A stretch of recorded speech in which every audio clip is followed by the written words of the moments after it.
Hi, my name is Sarah Kirk, and I'm the Assistant Curator and one of the interpreters at the Old Barracks Museum. And today I'm answering some questions from our Ask the Barracks series. Today's question is from Darby, and Darby is a high school student. Darby wants to know what measures have been taken to preserve the barracks for so long and keep the barracks in such good condition. In my History of New Jersey classes, we learned about the 5 original barracks built in New Jersey: Elizabeth, Perth Amboy, New Brunswick, Burlington, and Trenton. But most of these are no longer standing, so I'm interested in why this one has managed to survive the test of time. So you're absolutely right. There were 5 structures built for the French and Indian War to house troops, and we're the only ones still standing. So those other 4 barracks were lost to the test of time. We're the only ones still standing, and it has everything to do with our location in Trenton, New Jersey. So we are in the capital of New Jersey, which means there's always going to be a need for businesses, and there's always going to be a need for people to live somewhere. So a giant structure like the Yale Barracks, which was designed to hold 300 troops, has more of a function than it would in other places. So another reason that we were able to survive the test of time is our building was actually split into 2. So if you visit the barracks now, you're going to see a U-shaped building. That's the original shape.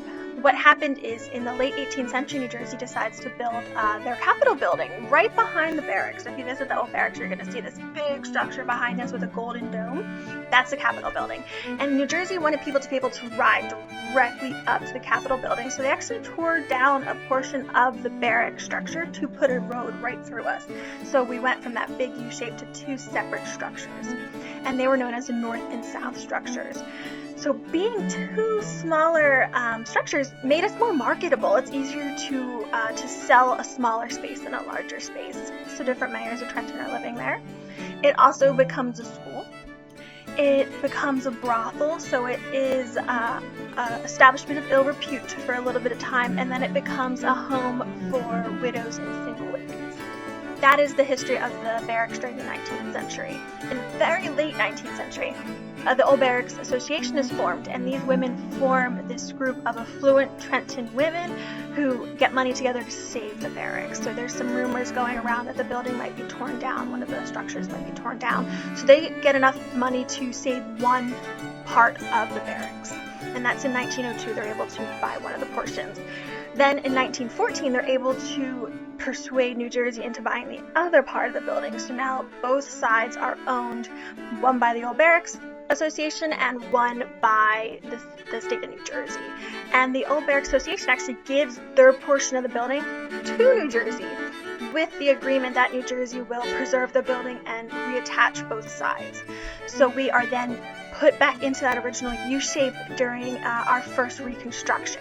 And historic preservation is a new thing happening in the 20th century, and that actually benefits the Old Barracks. So when they rebuild the building together, they are able to bring it back in time. So they don't necessarily do it accurately during this time with historic preservation, but they are preserving the building, and they're doing the best that they think they can. So they bring us back into our original shape, and now we've had 3 different reconstructions since then to bring us back into a more accurate style to what it would have looked like during the French and Indian War, and that agreement that stands between New Jersey and Old Barracks Association actually still stands to this day. So the Old Barracks Association runs the site, all the staff are members of the Old Barracks Association, and we do the maintenance of the building, while New Jersey owns the land and they own the building itself. So that partnership has lasted over 100 years, and it seems to be doing pretty good. So thank you so much for your question, and I look forward to answering some more.